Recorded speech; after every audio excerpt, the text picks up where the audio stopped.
Welcome to the Dork Forest. Jackie and her pals will never bore us. Shameless confessions about our obsession will make us laugh and smile. So let's explore the Dork Forest and dork out for a while. Hi, it's Jackie Cation, and you are listening to The Dork Forest. The website's JackieCation.com, DorkForest.com, TheDorkForest.com if you like a determiner.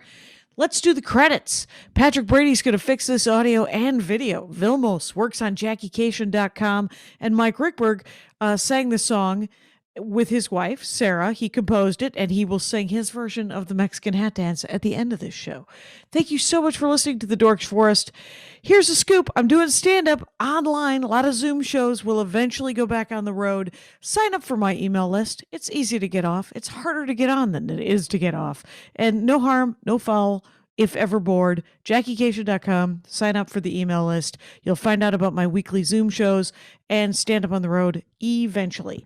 You may donate to the show if you would like. I would like. Sure, I would. There's PayPal, Jackie at JackieCation.com, and there is a PayPal button on both DorkForest.com and JackieCation.com.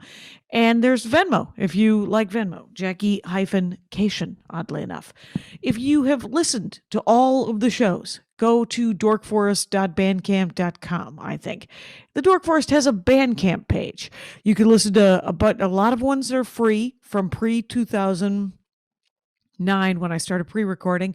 And then there's live episodes that cost me a couple of bucks, so I charge you a couple of bucks. There's also some stand-up. There's a story album that's very exciting there. And other than that, I have a lot of merch in my garage. Feel free to order if you know anybody who doesn't have any CDs or the DVD.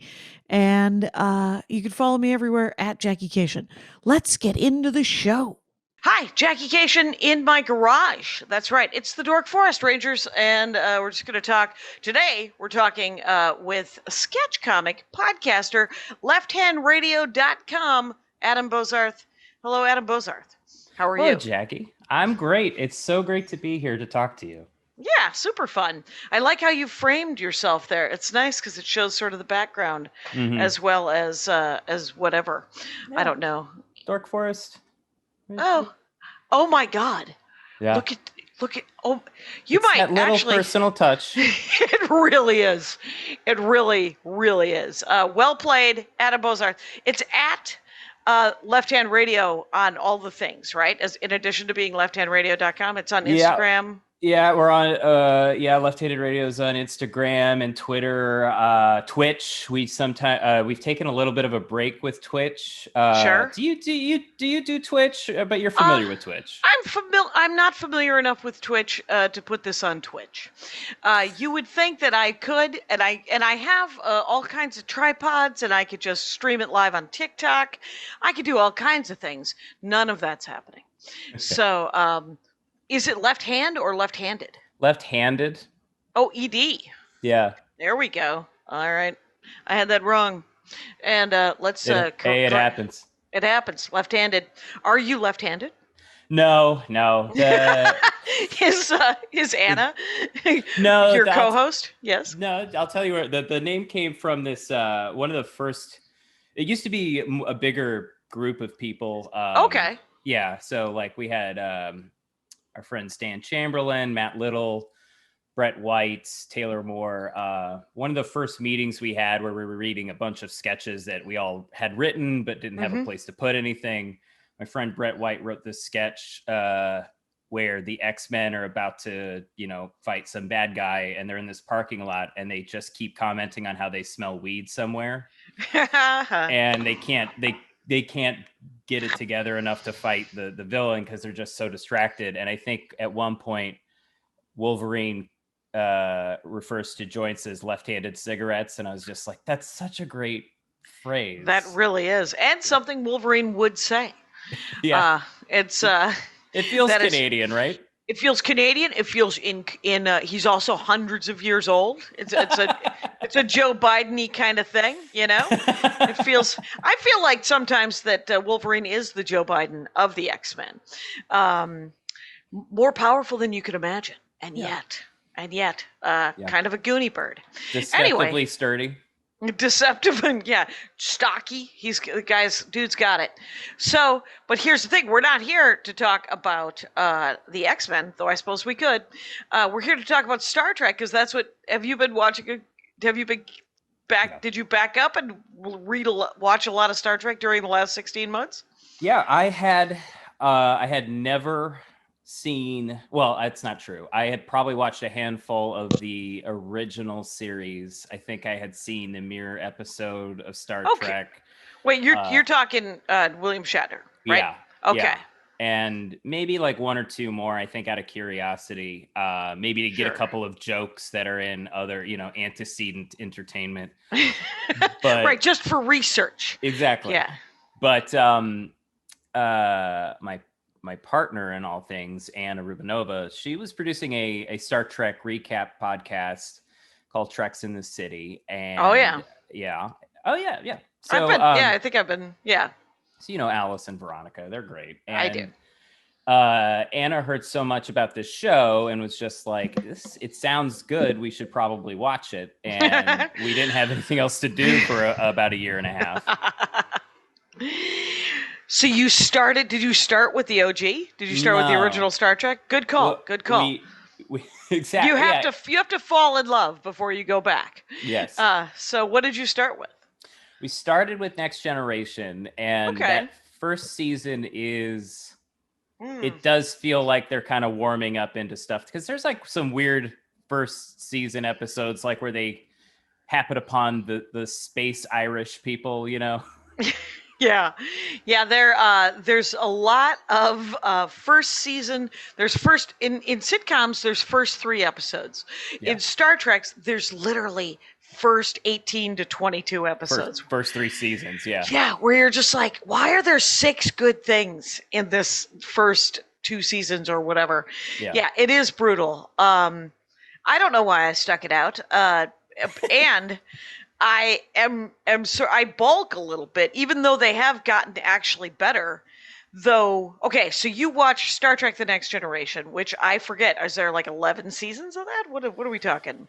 I think off the top of my head, I want to say 9. Okay. But yeah, a lot. Yeah. So who are your favorite characters? Like, who did you end up relating to, or kind of like what everyone makes fun of Wesley, but it was nice to address at all that there were any sort of children on the ship. Yeah, I like the Crusher family. Sure. But it's hard not to be delighted by Data. Oh, right. Data and LaForge, actually, that the buddy movie that was never made, that'd make an excellent Marvel one-shot. Yeah. Just a sketch, just a small sketch with Data and LeVar Burton, because they were friends, and I like that so much. Yeah. What did you like? What were your favorite Data moments? I think, Data learning to do stand-up from Joe Piscopo. Do not remember that, and I think I've blocked it on purpose. Yeah, oh my gosh, really? Go back. Okay. Because it's a running theme. I feel like, every time some Star Trek writer gets a hand at this cast of characters, it's always like, let's talk about how Data doesn't have a sense of humor, and let's try to improve it, and right. So the first one is him, like doing a holodeck simulation of a mid-20th century stand-up performance, which I guess must have been the peak of entertainment for this 21st century robot to use in his research. And certainly in the 90s. Yeah. And do you remember any of his jokes? Oh God, I wish I could. But he does these sort of like, I was so ugly as a child, they had to he was doing Rodney not Rodney King. He was doing Rodney King. It's a terrible Rodney King impression. Rodney Dangerfield. Yes. And and Fozzie Bear. Yes. So sort of a little duo of that. And okay. Yeah. All right. And Yeah, because he wasn't a child, obviously, right? There's the twist there, is because Data, I was so ugly as a child, but I wasn't a child because I'm Data. I was created like Venus out of the sea by his dad. Do you remember the episode where he gets to meet his dad? Yes, oh God, the old age makeup on that show is how is the old age makeup on Star Trek The Next Generation worse than alien makeup? Is it because they don't never know? do it? Yeah, Right. This is an excellent point. This is a really good point because Andy Ashcraft, my partner in all things and loved one, is interesting because he knew someone who did makeup on that episode on that show. Yeah. And so for a LARP, a live action role playing game, where when we first were dating, oh yes, he had to play. It was a family dinner, and he said that he couldn't come, but he told the game master that he wanted to play, but he wanted to play as a woman. And his backstory was that he was a woman in her 30s who had never gotten married. So she was the ugliest woman in her clan in the Appalachians. So the makeup that was done on him by this person actually worked. Yes. And actually was much better in real life than I've ever seen on that show. Because the Ferengi look, that's what they do when they make people old, they just sort of turn them into Ferengi. And you're like, just make them a Ferengi, because without the big ears, it's just a lot of paste and yeah. Speaking of Ferengi, I yes, there is a story that I read somewhere on some website, so take it with a grain of salt. But the Ferengi were designed to become they were supposed to be the big bad guy for Star Trek The Next Generation. They're in the first season or first episode. And they're like this sort of like growly, gremlin-y sort of thing. And they were pitched by Roddenberry himself. But Roddenberry's like original description of them was like, there's somebody told the story where like, he goes in and he's like, the Ferengi, they're greedy. They're like little gremlin-y monsters. They're vicious. They've got the big ears. They also have super long penises, like they're just, oh my God. Yeah. And just big penis. And then like, he goes on explaining this whole thing about how like sexually charged the Ferengi are. And then somebody had to be like, Gene, this is going to be on at 8:00. On CBS. What is happening to you and your weird dick jokes? Wow, that is so funny that because there is an episode of Next Trek where, and I call it Next Trek, other people call it Next Generation, whatever. But it's because I grew up watching original Star Trek, so that's Star Trek. So Star Trek: The Next Generation was always Next Trek to me, and then everything after that had a name. Anyways, love it. And but there is an episode where there's a lot of ear talk. Yeah. Yeah. So the Umax. Is that the name of their ears? Well, that's the way that they make love or whatever it is, where they just get stroked on the ears. They call it Umax. All right. Ear stroking. Fair enough. You have watched it much. Down. I am writing that down, making sure that isn't a notice made.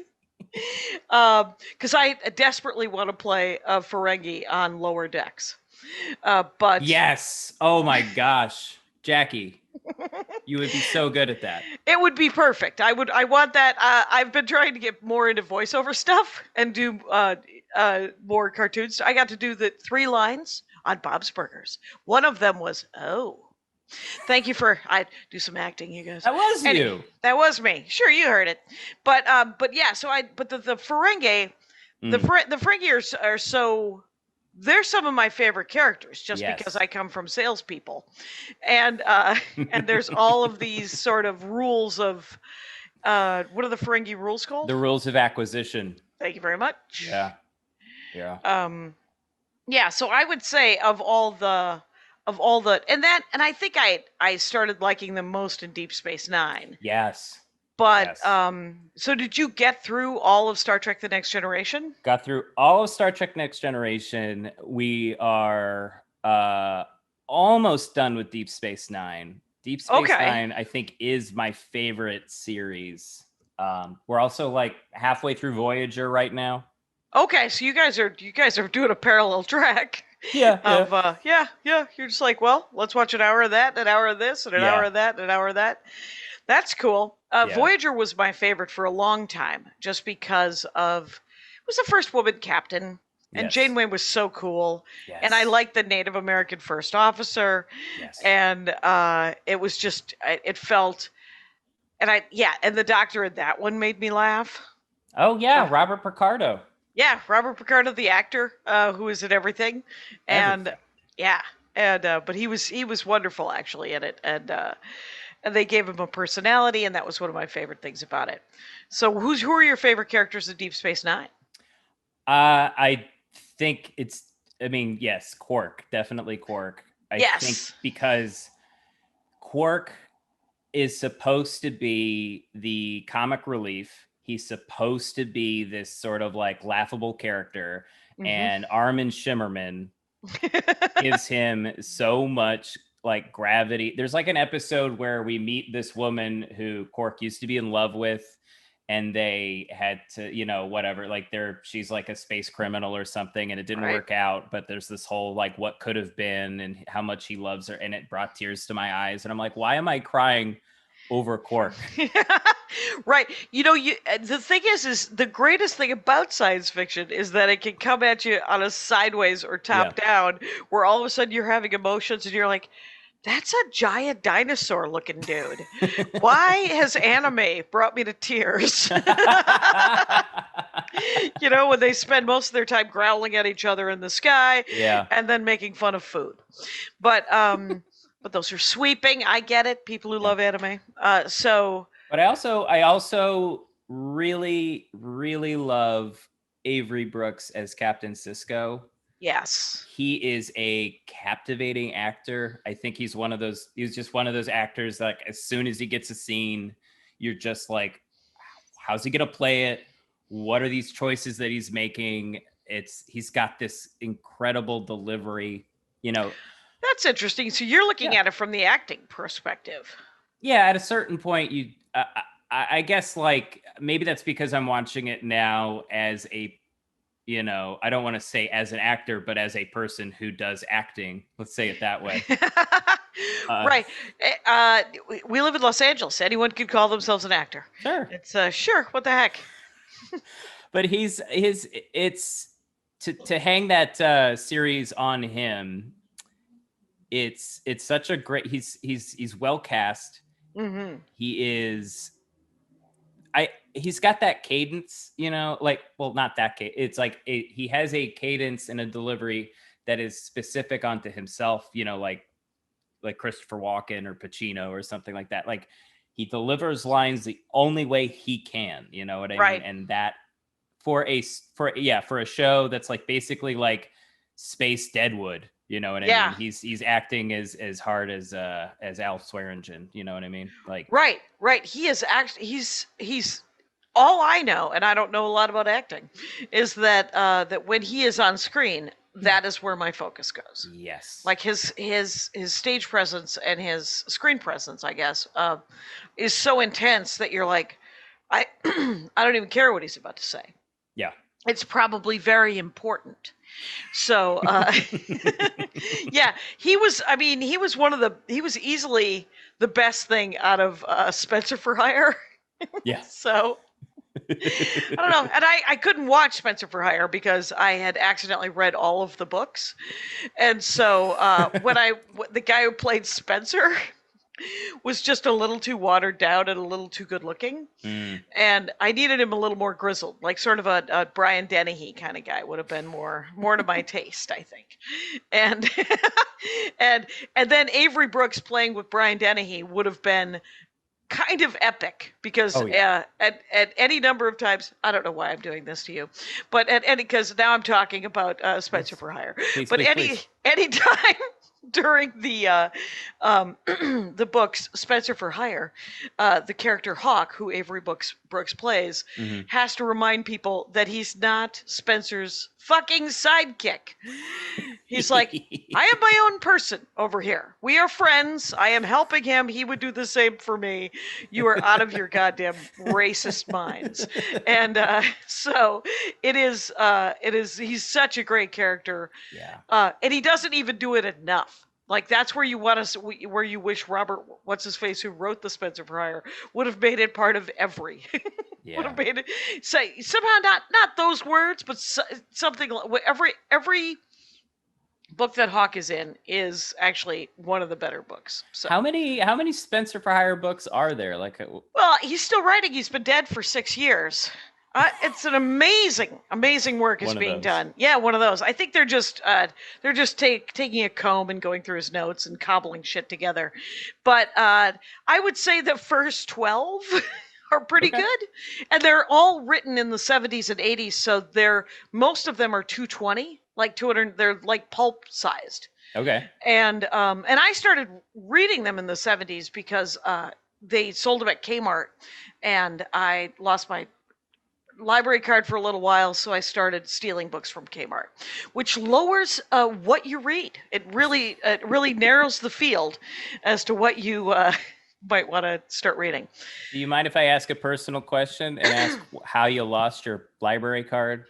I didn't lose it. I just didn't have, if you were late over $10, if you didn't have $10 and your fine was over $10, you couldn't do it until you paid it off. And I was a child, and I didn't realize that I could pay it off sort of a buck at a time or a quarter at a time. So Christmas came, and the librarian actually paid my library fee for me. Oh my gosh, that's so sweet. It was very sweet. It was very nice. I was surrounded by very nice adults as a child after my mother died. What? That got dark. Everybody got so nice after that. And everyone was like, "Oh, your dead mother. Here, have some money, or here, have a thing." Nobody did that. Okay, so I do. Yeah, Deep Space Nine. There are episodes of the Dork Forest entirely devoted to Deep Space Nine. Yeah. I was sort of hoping that like I'd still be able to talk about it, even though that everybody is so into it, you know. I think what is so captivating about Deep Space Nine in terms of Star Trek is that it's morally ambiguous. The good guys are sometimes bad guys, and bad guys are sometimes good guys, and it's not always happy endings and stuff like that. It's much more political, and less utopian than Next Trek, and even it introduced that ambiguity to it that I think was it's one of the reasons why some people don't like it at all. Yeah. Is because they don't feel like it's Star Trek-y enough. It's too stationary. There's a religious thing to it, and then there's this political and moral ambiguity to it. And but it actually makes it more of a whole story set in the Star Trek universe that I think is fascinating. There's a two-parter in the middle of it, which we watched around this time last year, where a handful of the Deep Space Nine crew get thrown back to the year 2025 when Earth is in America is specifically in a crisis. That's civil upheaval and all that, and it's just like, wow, this isn't escapist anymore. Right. We are currently, as I like to say, going through the laziest civil war I've ever seen. So. We don't need to hot it up, but it is pretty one-off. Yeah. It's artisanal. Anyway, whenever they do go back in time and whenever they do discuss, because it's the gift of Star Trek. It's the gift of that they can talk about the big issues, that they can, and sometimes they talk about them poorly, like some of there's several episodes that are full on racist. In Next Trek, and then hit and miss in every iteration since. So, who's your favorite in Voyager? Since you're also halfway through Voyager. I get I think I get most excited when it's Tuvok involved. Oh, yes. Because he's so sarcastic. And it's like, I get it's supposed to be the Vulcan sort of like logical superiority, but I think Tim Russ is playing him sarcastic and aggravated and aggrieved, and it's just, like, you can tell all of the stuff is getting to the character, but he plays it like it's not. But every word, all of his word choices are very passive aggressive, and he's just like, well, I'm sorry that you feel that way.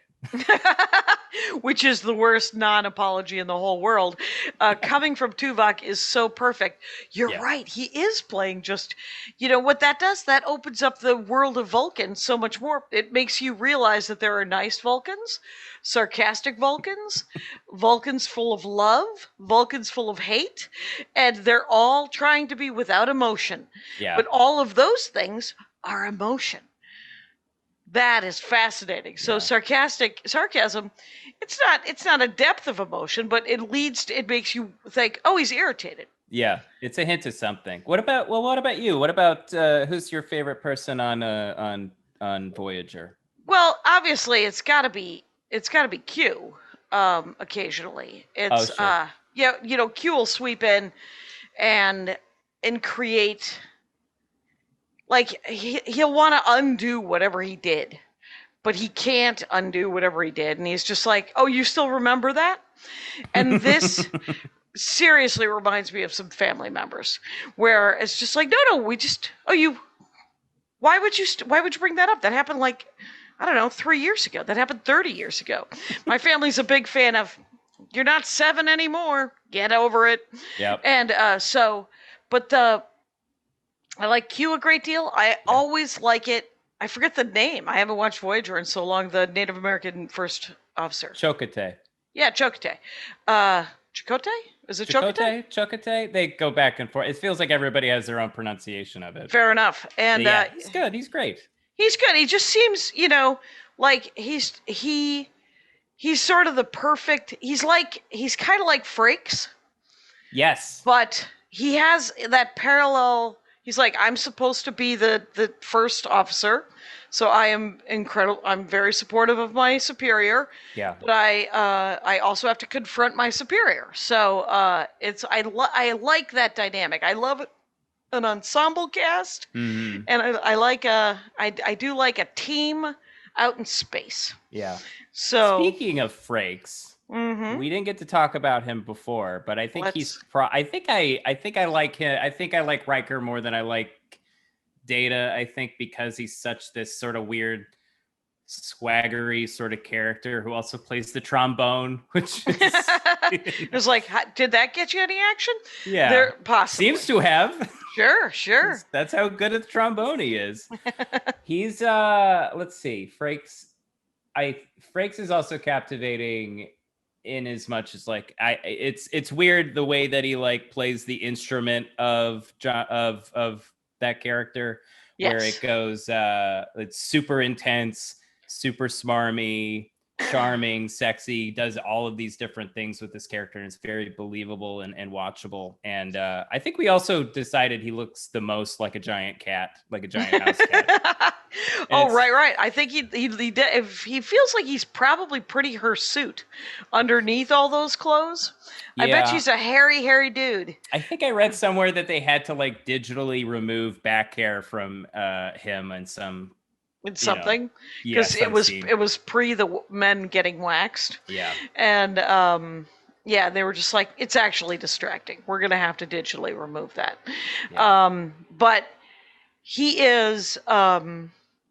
I liked him. I always thought whenever he was playing that smarmy character or that sexy character, I was always like, oh, I don't like him as much. But it was, I think, an interesting. They had to do something with all of them, right? Yeah. And like I wanted, like Picard, obviously. On Next Trek, it was always Picard. Picard was my favorite, Yeah. I didn't like him when he, like I haven't watched Picard on CBS Plus. Yeah, me either. because I didn't like him when he wasn't making executive decisions. I think he's an excellent executive decision maker. Right. You know, and so seeing him putter around the wine, the wine, the him as vineyard. an old man, I'm good. I'm sure he's fun to go out to lunch with, but you know, I want to see him face adversity. He does it in the X-Men. He does it in he does it in Star Trek. That's the guy. That's the character I like. So I have a friend who told me this story like ages ago. So I'm gonna get all the details wrong. But okay. Here's what sticks Grain in my of salt. mind. Yes. Exactly. This is like when he was like living in Brooklyn. I think it was kind of this big thing that, you know, Patrick Stewart's living in Brooklyn and he's all over social media looking kind of fun and crazy and all that stuff. But my friend Reagan ran into him at a bodega or something. In real life. In real life. He's just there getting his, you know, deli sandwich or whatever it was. And she's like awestruck. It's because it's Picard, right? And he's there. Right. And she was like, and the thing about Patrick Stewart is that for an old guy, he's super ripped, you know? Yeah. So he's got big arms, right? And so she can see his arms. And she said that, as she tells it, that she like was reaching her hand out like this or instinctively. And he caught her and went and looked at her and went, "You may." Yeah. And she got to touch his arm. Oh my God. That is, first of all, let's unpack this because Patrick Stewart, gym rat. I would not have called that he was just like a guy who wants to lift. Yeah. And here's the good news about that story, that he was okay with it. Like, I mean, because you shouldn't touch people.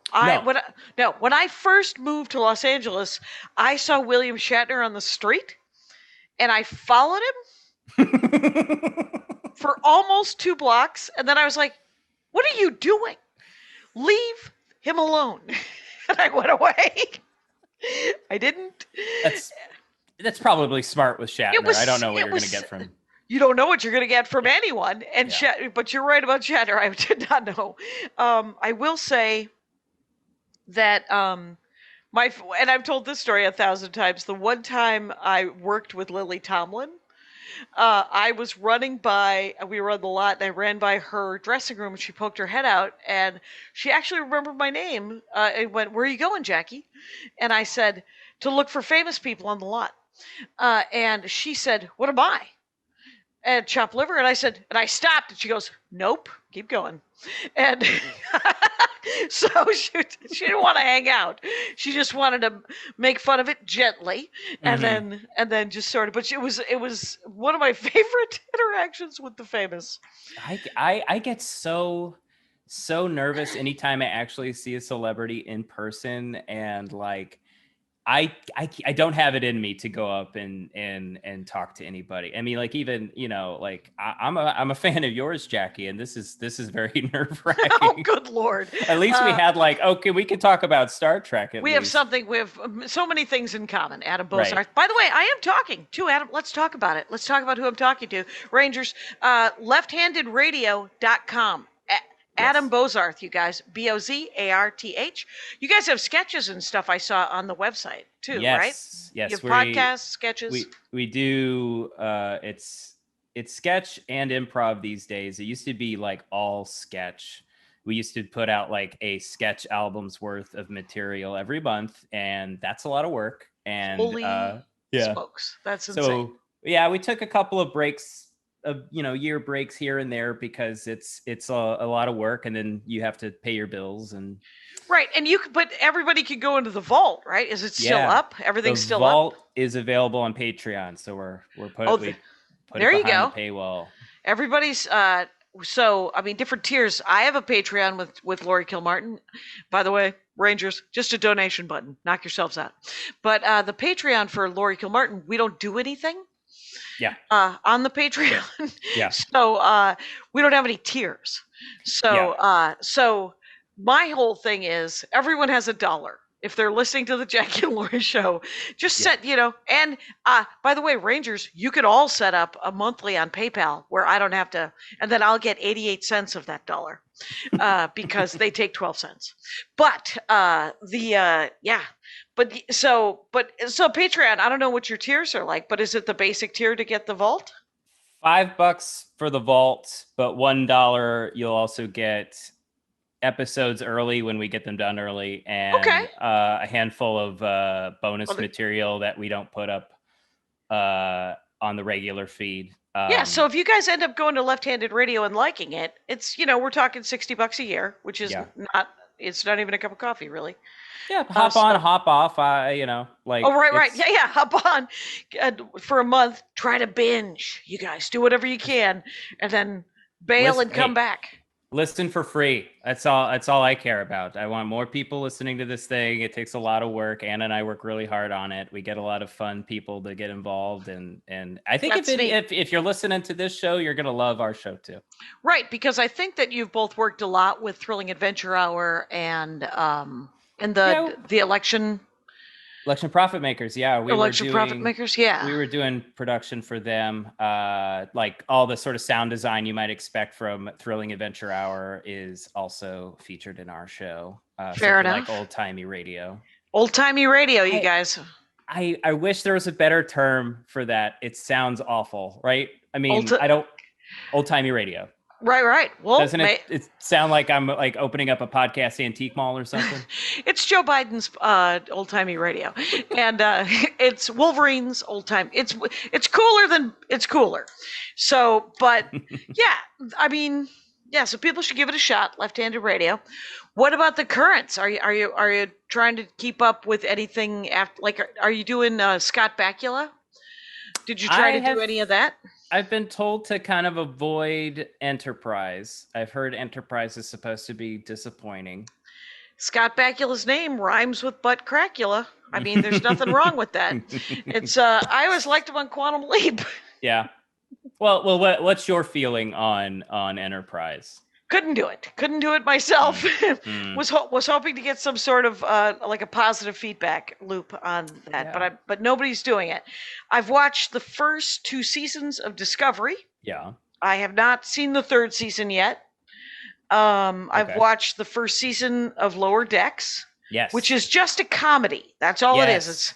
It's 22 minutes of animation, and it's kind of adorable. Mm-hmm. And it's a lot of fan serve. Yes. So if you like Star Trek, you should like Lower Decks.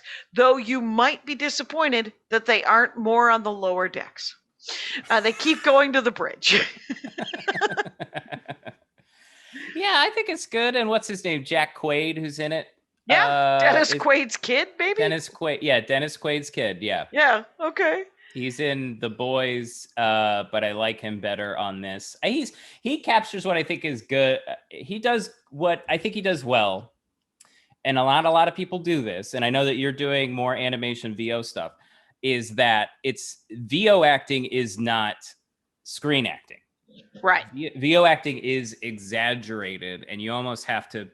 It's almost clownish the way you're doing it because you're using your entire body to get a performance, and I get the sense that he's doing that, which is great. It's because like I don't know, you see like any number of things where they cast a celebrity in a movie to be some cartoon character, and it's just like, okay, great, why is it Cameron Diaz playing this character?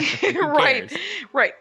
She's not doing anything but talking. Or, sadly, I was just having this conversation on a different podcast about Loki and how Owen Wilson always plays Owen Wilson. Yeah. And so Owen Wilson is in the Marvel Universe, you guys. He's not necessarily playing Mobius. He's playing Owen Wilson. And Owen Wilson gets to hang out with Loki, you guys. And so it's very interesting. Yeah, that's a good idea, because I do know that like some of the best character actors I know who do, or voiceover actors I know, do a lot more. It's almost larger than stage acting, right? Yes. Which has to be bigger as well. Mm-hmm. Mm-hmm. Yeah, I it's not. I really don't know what it is, other than the fact that like, because you don't have the benefit, especially for like a radio show, because you don't have the benefit of seeing anything, you need as many indications as possible within the voice. Right. And somehow throwing everything into just articulating it and giving a bunch of different emotional variants throughout your line, it just plays better. Otherwise, it sounds like you're reading.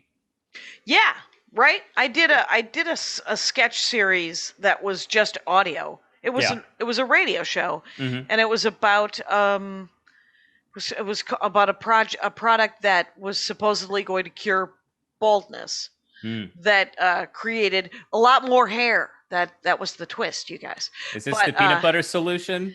It was, what is the peanut butter onto the roof of your mouth, and then the spoon and then the roof of your mouth? There's this crazy Canadian children's show. I think this might, I mean, if you're into weird bad movies. Are you Canadian?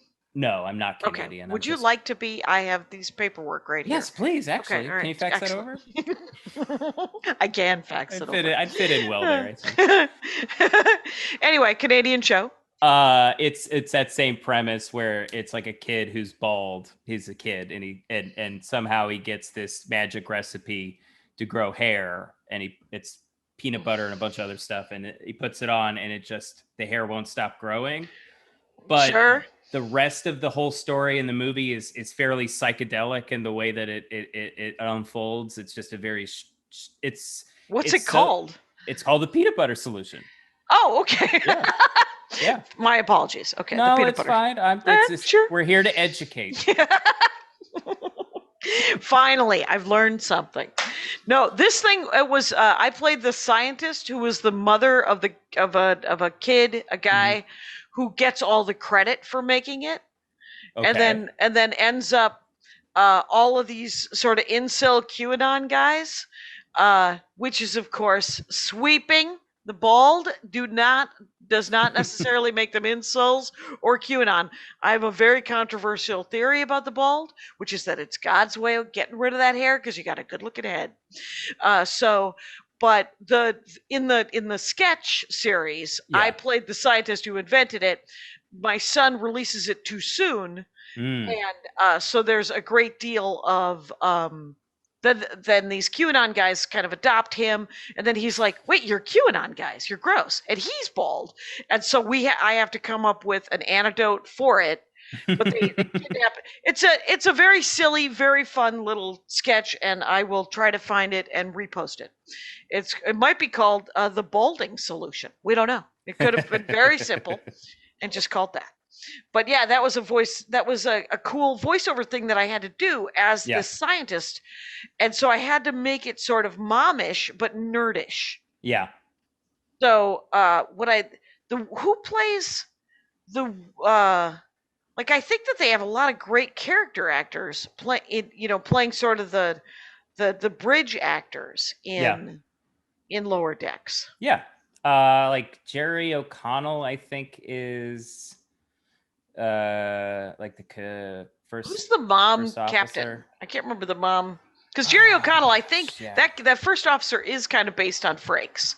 Yes. But just different, And I like the Data character on that one with the guy, the two engineers who only want to talk to each other about climbing through the Jeffries tubes. That's it. Yeah. Oh, that's Eugene Cordero. Okay. Who plays Sam Rutherford? Oh, Don Lewis is the captain. Okay. Don Lewis. Eugene, I'm a little sort of familiar with because he was at UCB around the same time I was. Oh, cool. He was also involved in this. I think this is like the perfect place to talk about this. But he used to do this show that I was involved in at UCB called Cage Match. Oh yeah. Which is I think they did it here in Los Angeles where it's just two teams competing for votes, and the next. Very simple, but in New York, it was hosted by a fake pro wrestling league called the UCBW. Oh, wow. Yeah. That's outstanding. I was in a tag team called the Mountain Men with my friend John Robert Wilson, and we were just two hillbillies. At one point, we were up against a priest and a tag team of a priest and Kirk Cameron, because my friend Alan has a passing resemblance to Kirk Cameron. And Kirk Cameron's just passing. Yeah. Well, yeah. His finishing move was to summon God to right, because Kirk Cameron he's just hit that glass ceiling. There's just one more job. Yeah. And it's God. And if he could just summon him. So he summons God, and it would always be the finishing move for months and months and months. And then for the big pay-per-view, which was just all wrestling on a Saturday night at midnight, we were able to, I was able to reverse it, put God into a bulldog, and then fall back. And tragically, God's neck was broken and died on the way to the hospital. It's like, that's the kind of show we were doing. Right. If I remember correctly, that cage match did get super dark very quickly. Mm-hmm. I have a question about improv as we read off. Yes. Again, as happens on the Dork Forest so often. When you write something in improv that is clearly hilarious, do you ever take that and flesh it out and turn it into sketch? Oh, yeah. Oh, good. Yeah. Good. I mean, that's sort of what feels like a waste if you wouldn't, right? Yeah, I think not there a was waste. People saw it. There was like a, I don't know, maybe it was like a mass delusion that people in my generation were under, but we didn't do that as much. Like, I think anytime somebody would try to go hey, we should do this, is that, it would be like, why? Improv's all about making stuff up every time. Live in the moment. Don't think. And you're like, or don't create something that's lasting. Yeah. It's in the moment, and that's very beautiful. But one of the great things about stand-up is that when you come up with something in the moment, you're like, oh, I'm going to be doing that. That's going into the vault. I'm going to pull that out whenever I get in trouble. Yeah. Especially heckler stuff and stuff like that. So. Oh, sure. So that's good to know. Improv is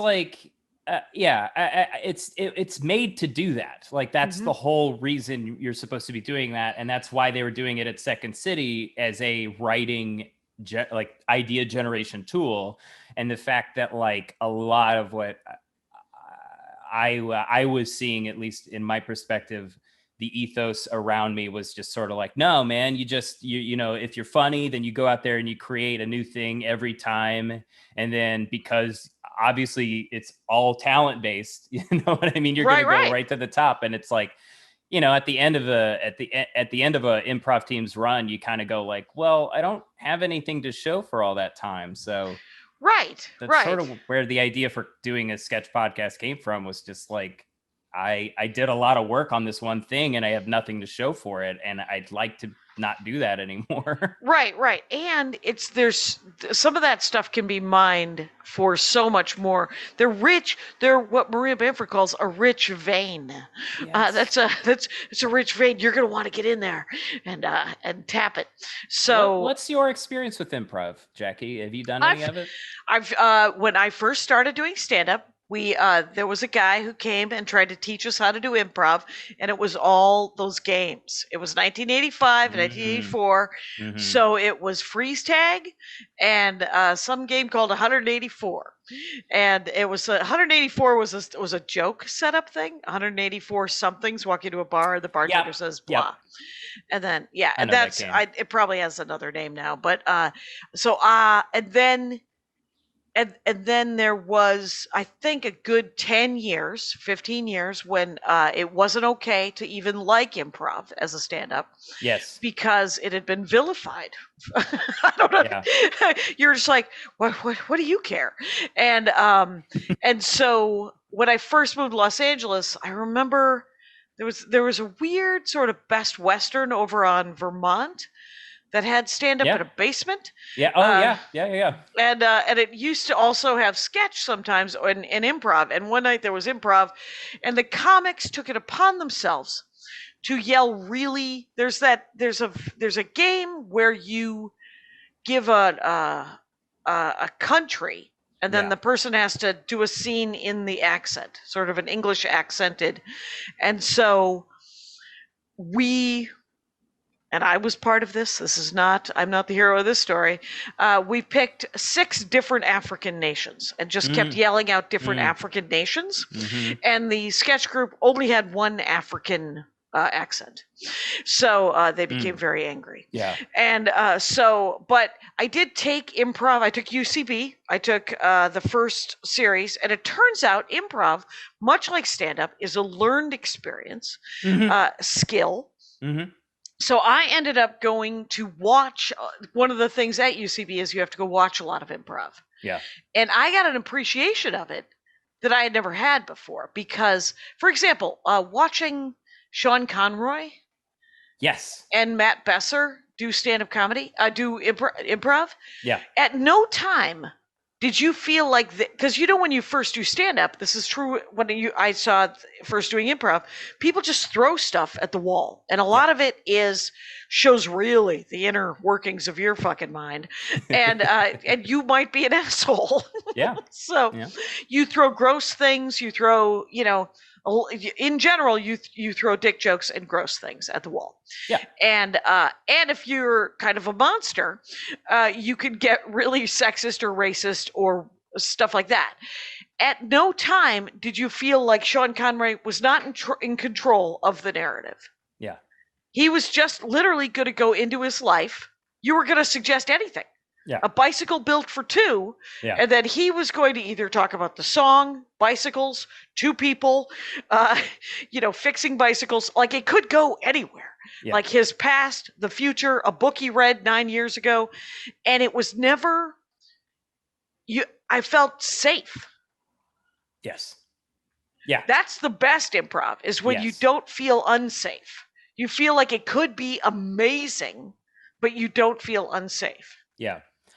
There's a thing I think maybe was missing from my improv education until later, is the reliance on your own self. I think, like you were saying about throwing all the awful stuff out there,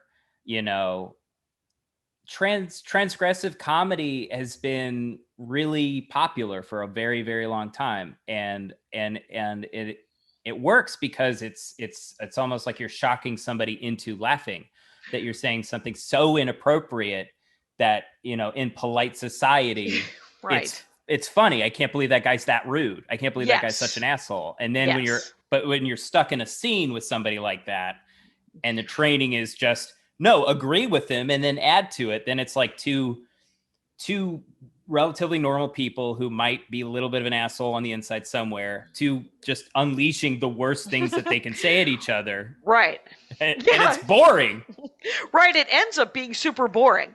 If you can't sort of have the real conversation about what you just said, that would actually be kind of hilarious. Mm-hmm. If you weren't trained to just yes and. Yeah. If you could, yes, that is an opinion, and let's discuss how that isn't a good opinion. Yeah, exactly. And were you trained at some point to be able to bring it around to something that wasn't horrible? I think I got a lot of good advice from a handful of UCB teachers, and I took a class at the Annoyance toward the end of my living in New York. Mm-hmm. Which was more about when you go on stage, wear your character like a thin veil, be yourself, but make those little tiny tweaks. If somebody says you're Frankenstein, just be you, but understand that you're,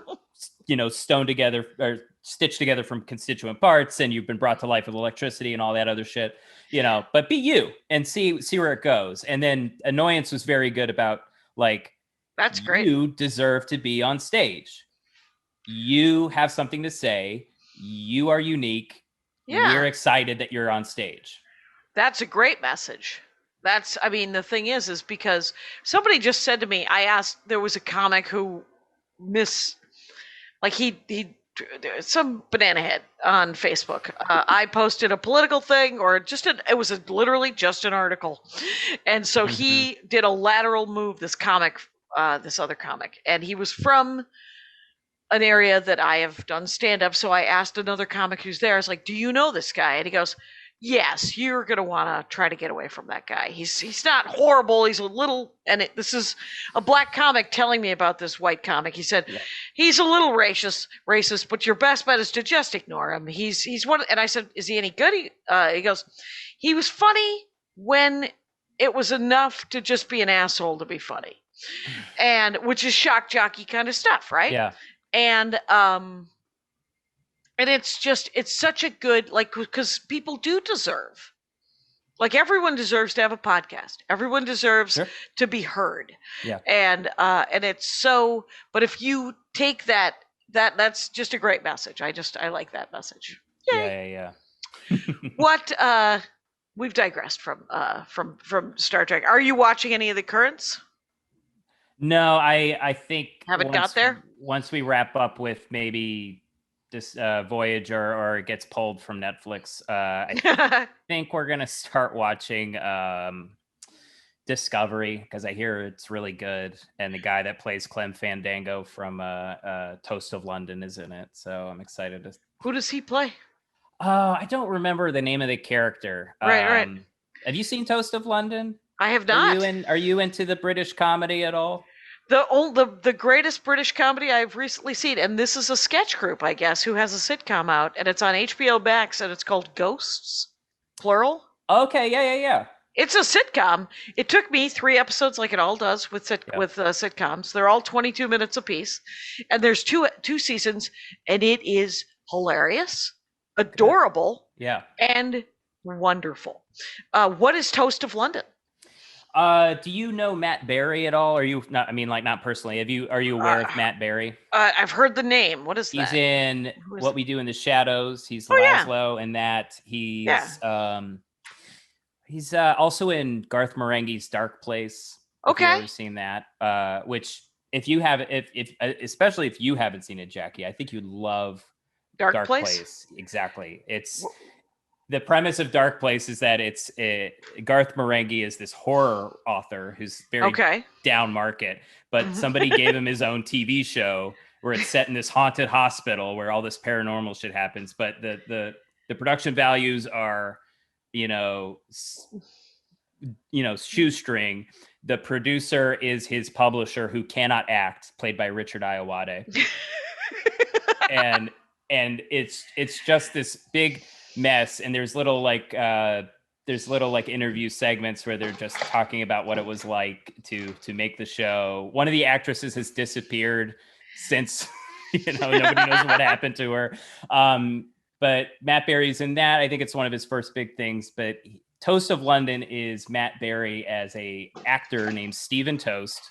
He's the worst actor in London, and so he's constantly being cast in the worst play currently running in the West End, or some awful commercial or something. But every episode opens with him at a VO booth doing some of the worst VO gigs ever. Where, like, one of them is just.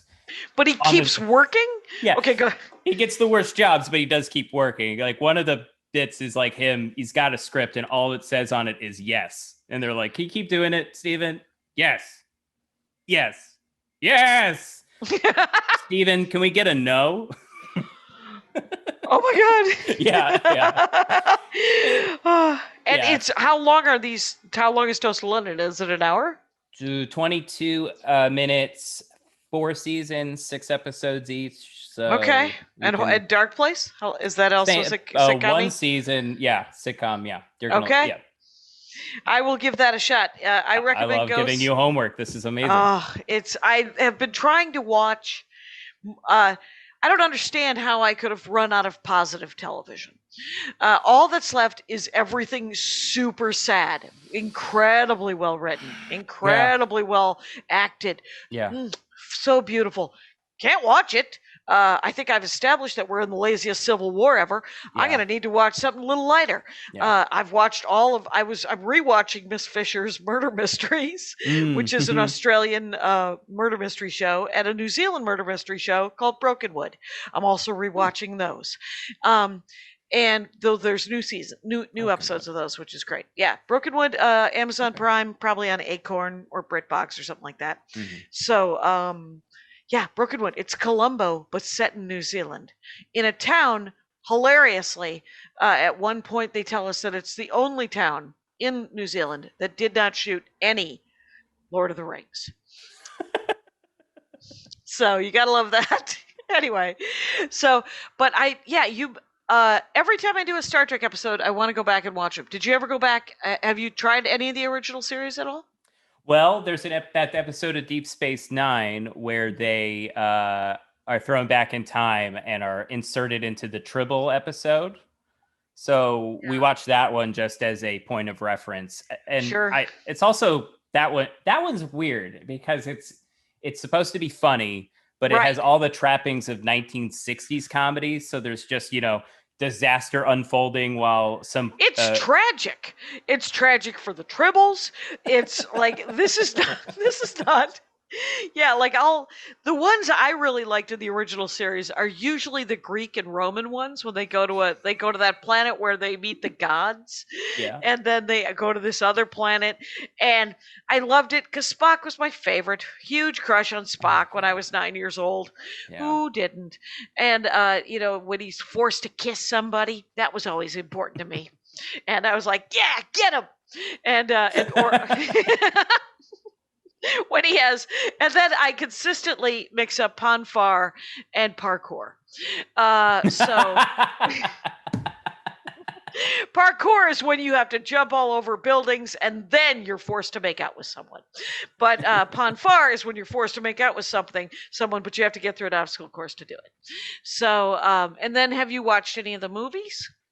Yeah, we watched Generations and First Contact. Sure. So the good ones.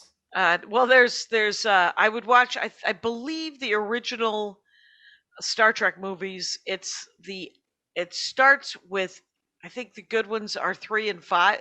There's some sort of the odd ones are the good ones, or I'm entirely wrong, and the even ones are the good ones because it can't be the odd ones because Star Trek the movie. Yeah. Was terrible. Okay. So it's good if you want to watch something that's so bad it's good. It's one of those things. It's when you're desperate for just a little more Star Trek. I've watched it several times, but it isn't.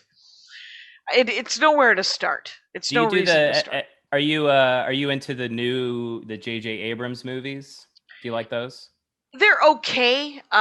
Matt Weinhold ruined them for me by saying that they were Star Wars turned into Star Trek. Yeah. Like when you watch Discovery, you'll be like, this is Star Warsy. Why is it so Star Warsy? It turns into Star Trek.